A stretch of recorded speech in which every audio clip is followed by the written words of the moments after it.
नमस्कार, बहुत स्वागत आपका आज की प्राइम टाइम डिबेट में। आपके साथ मैं हूं राजेंद्र देव। परिणाम आ चुके हैं गुजरात विधानसभा के और हिमाचल विधानसभा के, और गुजरात में हैट्रिक लगाई है। तीसरी बार दबंग बने हैं नरेंद्र मोदी और हिमाचल में सत्ता पलट गई है। बीजेपी ने चुनाव गंवा दिए हैं, सत्ता गंवा दी है। कांग्रेस वहां पर फतह उसने हासिल की है। हिमाचल प्रदेश की बात की जाए, इन दोनों ही स्टेट्स की हम बात करेंगे, चुनाव के परिणामों पर विश्लेषण करेंगे। लेकिन एक नाम जिस पर लगातार चर्चा हो रही थी तब से, जब से चुनाव की घोषणा की थी चुनाव आयोग ने, और वो नाम है नरेंद्र मोदी। आज उन्होंने हैट्रिक लगाई है। उनकी जीत किस किस्म की रही है, उनका राजनीतिक इतिहास क्या रहा है, अब तक के राजनीतिक करियर में उन्होंने प्रमुख मुद्दे कौन से उठाए हैं, विषय कौन से उठाए हैं, किस पे उनको विरोध झेलना पड़ा, किस पे उनको जन समर्थन मिला, ये सब कुछ दिखाते हैं पहले आपको इस रिपोर्ट के जरिए। मैं तो सपना देखता हूं, मैं पूरी आंख में सपने देखता हूं और सपनों को साकार करने का रास्ता भी तय करके चलने वाले व्यक्ति हूं। साबरमती का तट एक बार फिर गवाह बना एक जश्न का। जश्न किसी शख्स की जीत का नहीं बल्कि गुजरात की फतह का, तरक्की के नए आगाज का। मोदी नहीं जीते, गुजरात जीता। परचम मोदी का नहीं, उनका लहराया जिन्हें विकास की आरजू थी। पिछले 10 सालों से जो शख्स गुजरात का दिल बनकर धड़कता रहा, हर किसी की आंख में काजल बनकर सजा रहा, आखिर क्या है उस शख्स की अजीम शख्सियत का राज? आखिर बार बार उसी के सिर पर रहबरी का ताज क्यों सजाया जाता है? आइए देखते हैं कि आखिर क्या है मोदी के मैजिक का राज, जिसने मोदी को मास्टर ब्लास्टर बना दिया। 2001 में गुजरात की सत्ता संभालने वाले नरेंद्र भाई मोदी के सामने मानो चुनौतियों का पहाड़ खड़ा हो गया था। 2001 में गुजरात सरकार की बिजली कंपनियां जबरदस्त घाटे में थीं। तकरीबन 2542 करोड़ के घाटे की वजह से राज्य के राजस्व का दिवाला निकल चुका था। मगर मोदी ने हार नहीं मानी। उन्होंने कुछ सख्त कानून बनाए और बिजली चोरी पर लगाम लगाने के लिए पूरी कड़ाई बरती। लिहाजा महज 5 सालों के अंदर घाटे की मिसाल बन चुकी इन कंपनियों ने गुजरात सरकार के राजस्व को 200 करोड़ का फायदा पहुंचाया। गुजरात राज्य वित्तीय निगम भी कुछ कम घाटे में नहीं था। 2001 के दौरान निगम का घाटा तकरीबन 390 करोड़ का था, मगर 5 सालों में निगम ने 437 करोड़ का मुनाफा कमाया। इसी तरह GACL भी करीब 2001 के दौरान 67 करोड़ के घाटे में थी, मगर 5 सालों के अंदर 294 करोड़ के फायदे में गई। मोदी ने सत्ता संभालते ही स्वास्थ्य सुविधाओं पर खासा ध्यान दिया। उन्होंने गर्भवती महिलाओं के लिए एक ऐतिहासिक योजना चलाई, जिसे नाम दिया गया चिरंजीवी स्कीम। हमने प्राइवेट डॉक्टरों की पार्टनरशिप की, उनको हमने कहा कि आप हमारी सरकार का एक हिस्सा बन जाइए और आपके अस्पताल में अगर बिलो पॉवर्टी लाइन की फैमिली की कोई महिला आती है, आप उसकी चिंता कीजिए, पेमेंट हम दें। आज आलम यह है कि गुजरात के 70% निजी चिकित्सक सरकार की इस योजना का हिस्सा बन चुके हैं। प्रसव वो कराते हैं और पैसा सरकार देती है। यहाँ तक कि सिंगापुर रिसर्च फाउंडेशन बोर्ड और सिंगापुर डेवलपमेंट बोर्ड ने गुजरात सरकार को चिरंजीवी योजना के लिए 2006 में सिल्वर अवार्ड से सम्मानित किया। नरेंद्र मोदी को इस बात की भी चिंता थी कि अगर गुजरात में पैसा नहीं आया तो विकास नहीं होगा, इसलिए उन्होंने निवेश को बढ़ावा देने पर भी जोर दिया। आखिरकार उनका प्रयास रंग लाया और बड़ी बड़ी कंपनियां गुजरात में निवेश करने लगी। इस बार हमने देखा है कि इतना इंटरेस्ट है गुजरात के लिए यहाँ बिजनेस करने के लिए कि कंपनीज अपने आप संगठन करके आ रही। मोदी ने गुजरात की छवि को सुधारने के लिए गुड गवर्नेंस पर भी खासा ध्यान दिया, जिसका लोहा हर किसी ने माना। नरेंद्र मोदी की गुजरात में आप गवर्नेंस देखिए टॉप क्लास। यहाँ तक कि ब्यूरोक्रेट्स भी मोदी के शासन की तारीफ करने से नहीं हिचकते। एक दफा नहीं, 2 दफा नहीं, 3 दफा इस देश में यूनानिमसली डिक्लेयर कर दिया गया है कि सब बेस्ट एडमिनिस्ट्रेटेड स्टेट है। सियासी गलियारे में अक्सर ये अफवाहें उड़ती रही हैं कि भाजपा के अंदर खाने में मोदी का भी विरोध होता है, मगर पार्टी के शीर्ष पदों पर बैठे नेता भी मोदी के मैजिक को बखूबी समझते हैं। हमारे नरेंद्र भाई मोदी प्रदेश के 14 मुख्यमंत्रियों में से सबसे अधिक स्थिरता यहाँ के शासन को दे सके हैं। जो मल्टीनेशनल कंपनियां कभी गुजरात की परछाई से भी दूर भागती थी, उन्हें दिल में बसाने का काम भी मोदी ने ही किया। In course of time, I think the Chief Minister will find that he will not have to attract people to Gujarat.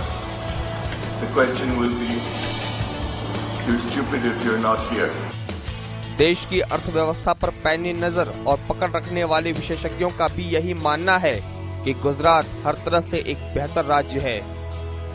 सब इकोनॉमिक पैरामीटर्स के हिसाब से बंगाल है सबसे पिछड़ा हुआ स्टेट और गुजरात है सबसे पहला स्टेट, और ये जानकारी आज के तारीख में बंगाल के बच्चे बच्चे में है। ऐसा एक भी गांव नहीं है जिसमें एटलीस्ट 10% लोग गुजरात में नौकरी करने के लिए नहीं गए। वहीं राजनीतिज्ञों की माने तो मोदी के आने के बाद गुजरात में विदेशी निवेश में काफी इजाफा हुआ। वहाँ इन्वेस्टमेंट सिर्फ हिंदुस्तान के अंदर से नहीं, लेकिन बाहर से भी अधिक गुजरात में आ रही है। अब अगर बात करें शिक्षा की, तो इस क्षेत्र में भी मोदी ने काफी काबिल तारीफ काम किया। शिक्षा विशेषज्ञों का मानना है कि मोदी के आने के बाद शिक्षा के स्तर में काफी बढ़ोतरी हुई। यहाँ पर इंजीनियरिंग कॉलेजेस जो बन रही है, यहाँ पर जो फोकस है मैनेजमेंट के ऊपर, मैनेजमेंट एजुकेशन के ऊपर, IT एजुकेशन के ऊपर, उससे बहुत बेनिफिट होने वाला है गुजरात। इन सब का ध्यान रखने के साथ ही मोदी ने अपने अन्नदाताओं का भी पूरा ख्याल रखा। जी हाँ, हम बात कर रहे हैं गुजरात के किसानों की। एक समय था जब गुजरात के 4000 गाँवों को टैंकर्स के जरिए पानी की सप्लाई की जाती थी। किसानों के पास खेतों में सिंचाई के साधन नहीं थे, मगर मोदी की मेहनत की बलबूते आज गुजरात जल क्रांति की मिसाल बन चुका है। मोदी की देखरेख में पूरे गुजरात के अंदर बड़े पैमाने पर चेक डैम बनाए गए, जिससे किसानों को सही समय पर पानी मुहैया कराया जा सके। मोदी की इस पहल का लोहा बड़े बड़े उद्योगपतियों ने भी माना। Today, the number of small-scale units in Gujarat stand at 3,12,000 units, an all-time high record. अब जरा बात कर लेते हैं कुछ अहम मुद्दों की, जिन्हें लेकर हमेशा मोदी को निशाना बनाया गया। सांप्रदायिकता के नाम पर हमेशा मोदी को विरोधियों ने हाशिए पर रखा, मगर जब जमीनी हकीकत को देखा तो फिजा का रंग कुछ और ही नजर आया। गुजरात में बिल्कुल सही है, सही अच्छा है, सब अच्छा है। कोई हिंदू हो या मुस्लिम हो, कभी कोई हमें परेशान करता ही नहीं, बिल्कुल फ्री लाइफ है जिंदगी। मोदी ने हर वर्ग का ध्यान रखते हुए देश के उन सजग प्रहरियों का ख्याल भी रखा जो अपना खून बहाकर मुल्क की मिट्टी को सींचते हैं। आतंकवाद के खिलाफ बने कानून पोटा को निरस्त करने वाली कांग्रेस अब अगर मोदी से ये सवाल करे कि मोदी के सिर पर ही जीत का सेहरा क्यों बचता है, तो उसके लिए मोदी का ये जवाब सुनना भी लाजमी है। एक काम करो, इस देश के सुरक्षा बल के जवान जिन्होंने इस भारत मां की सेवा करते करते, जिन्होंने निर्दोष नागरिकों की सेवा करते करते अपने जान गंवाए हैं, उन शहीद परिवारों से सिर्फ वोटिंग करवा लीजिए और उनको पूछिए कि वोटा का कानून रहना चाहिए कि जाना चाहिए। अगर वो कह कहते हैं तो फिर आपकी मर्जी, आप चला लीजिए। 21वीं सदी के इस भारत में आज भी देश का अधिकांश हिस्सा पुराने ढर्रे पर बैलगाड़ी की तरह खिंच रहा है, जबकि गुजरात हर रोज विकास के रास्ते में मील के पत्थर काटता जा रहा है। ऐसे में सवाल उठता है कि गुजरात के रोल मॉडल को अपनाने में देश के सियासी हुक्मरानों को आखिर क्या हर्ज है। सुदर्शन न्यूज के लिए राकेश रंजन की रिपोर्ट। आगे बढ़ने से पहले मैं अपने मेहमानों से आप सभी का परिचय करा दूं। शिवराम जी हैं यहाँ पर, कांग्रेस के नेता और हमारे कई बार अतिथि रहे। एक बार फिर से स्वागत आपका शिवराम जी। अनुराग वर्मा वरिष्ठ पत्रकार, इसके अलावा अभिषेक पांडे जी पत्रकार, और इसके अलावा न्यूज रूम से मेरी सहयोगी शुभ्रा जो है मेरे कुछ और सहयोगियों के साथ जुड़ी हुई हैं, उनसे हम बात करेंगे। लेकिन उससे पहले आज बता दें आपको कि जीतने के बाद हमेशा की तरह नरेंद्र मोदी अपनी मां से आशीर्वाद लेने गए। ये वो हमेशा करते आए हैं। इस पर एक बड़ी खास रिपोर्ट देख लीजिए, वापस आते हैं। आखिरकार गुजरात में नरेंद्र मोदी ने हैट्रिक लगाकर ये साबित कर दिया कि उनकी गुजरातियों के दिलों में कितनी जगह है। चुनाव रुझान आने के बाद मोदी हर बार की तरह अपनी मां हीराबा से आशीर्वाद लेने उनके घर पहुंचे। घर पहुंचते ही छोटे भाई ने पांव छूकर उनका स्वागत किया और उन्हें मां हीराबा से मिलाने के लिए घर में ले गए। आपको बता दें कि मां से मिलने पहुंचे मोदी ने हाथ में मिठाई का डिब्बा लिया था और मां ने बड़े प्यार से मिठाई नरेंद्र भाई मोदी को खिलाकर उनके माथे को चूम लिया और साथ में दी ढेरों बधाइयां और आशीर्वाद। सुदर्शन न्यूज के लिए प्रवीण सिंह के साथ प्रदीप द्विवेदी की रिपोर्ट। मां ने उनको बधाइयां दी, आशीर्वाद दिया और बधाई दी और शुभकामनाएं दी। इस बार के उनके प्रतिद्वंदी और कभी उनके साथी रहे केशुभाई पटेल ने उनके पास भी गए वो और नैतिकता का एक नया अध्याय लिखने की कोशिश की जीतने के बाद। बहरहाल इन सब बात करेंगे। सबसे पहले हम कांग्रेस की प्रतिक्रिया लेने, क्योंकि उनके नेता शिवराम जी हमारे साथ हैं स्टूडियो में। नरेंद्र भाई मोदी की इस जीत पर कांग्रेस और आपकी पहली प्रतिक्रिया क्या है? जी देखिए, पहली बात तो यह है कि मोदी साहब को बधाई हो कि वो जीते हैं जी। और जहां तक गुजरात की बात है, गुजरात में बीजेपी नहीं जीती, गुजरात में मोदी साहब जीते हैं। कहीं ना कहीं ये तथ्य है कि ये जो विकास का काम हुआ है ये कोई मोदी साहब ने नहीं किया, केंद्र की योजना थी। उन योजनाओं के अंतर्गत जो उन्होंने काम किया, अभी भी शिवराम जी वो नहीं, जो काम उन्होंने किया केंद्र की योजनाओं के अंतर्गत जो गुजरात में विकास का कार्य हुआ है, उसका श्रेय, क्योंकि वो मुख्यमंत्री थे, उनको वो सारा श्रेय मोदी साहब को मिल गया। लेकिन मैं फिर भी कह रहा हूं कि गुजरात में बीजेपी नहीं जीती, मोदी जी जीते हैं, क्योंकि वो मुख्यमंत्री थे। मुख्यमंत्री के साथ साथ वो मुख्यमंत्री एक नेता नहीं, थोड़ा सा तानाशाही का भी उनका नजरिया है। वहां का शासन, वहां का प्रशासन उनके अधीन था। कहीं ना कहीं वोटों में भी अब कई जगह कई सारी बातें हैं जिन पर वो जीते हैं। ये ठीक है, जीत गए। आज उन्होंने भाषण दिया शिवराम जी, जीतने के बाद वो जनता के सामने आए, चीयर अप किया जनता ने उनको, गुजरात की जनता ने। और आपके इस प्रश्न का उत्तर कि वो दरअसल नरेंद्र मोदी जीत गए हैं, बीजेपी ने जीती है, नरेंद्र मोदी जीत गए, उनकी ब्रांडिंग जीत गई है, इसका उन्होंने उत्तर दिया। उन्होंने कहा कि ये टीम गुजरात और टीम बीजेपी जीती है, मैं नहीं हूं पार्टी से ऊपर नहीं।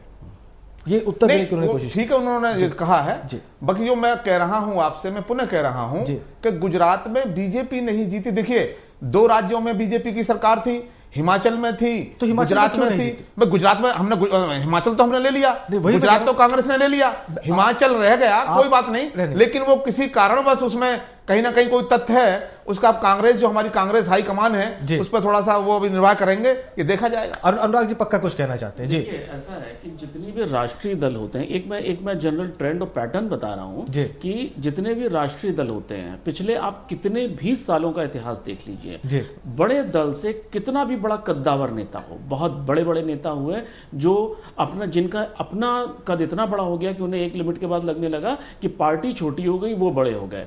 जिस दिन वो पार्टी से अलग हुए हैं, बहुत सारे नाम आपको पता होंगे, हमें भी पता है, उसके बाद उनका अस्तित्व जीरो हो गया। केशुभाई पटेल किसी जमाने में बहुत बड़े नेता थे, आज भी बहुत बड़े नेता हैं, लेकिन पार्टी से अलग हटने के बाद उनका अस्तित्व कहीं एक सिमट के रह गया। बहुत इवन सेम चीज कांग्रेस में है। जो भी बड़े नेता हुए, कांग्रेस से अलग के होके उन्होंने पार्टी बनाई, इवन गुजरात में भी वो सरवाइव नहीं कर पाए। बड़ी पार्टी का एक जो नेचर होता है, जो काम करने का पैटर्न होता है, वो इंडिविजुअल एक किसी को रिप्रेजेंट कर रहा होता है, अदरवाइज कैडर काम कर रहा है, चाहे वो कांग्रेस हो चाहे बीजेपी, चाहे कांग्रेस हो चाहे बीजेपी हो, वहां पे कैडर काम कर रहा होता है, नेटवर्क काम कर रहा होता है, जो एक पर्टिकुलर आदमी को ग्लोरीफाई करके उस जगह पहुंचा देता है। वहां पे कोई ये क्षेत्रीय दल वाला जो फिलॉसफी और टेक्नोलॉजी क्षेत्रीय दल पे लागू होती है, वो राष्ट्रीय दल पे लागू नहीं होती है। अभिषेक जी, बहुत संक्षेप।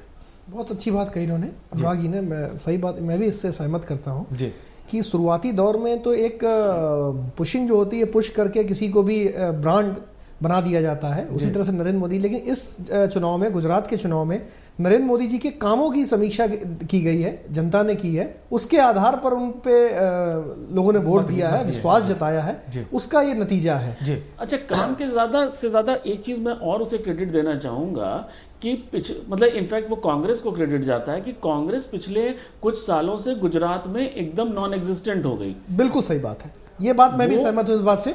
गुजरात में कोई पॉलिसी नहीं होगी, कांग्रेस सेंट्रल गवर्नमेंट की कोई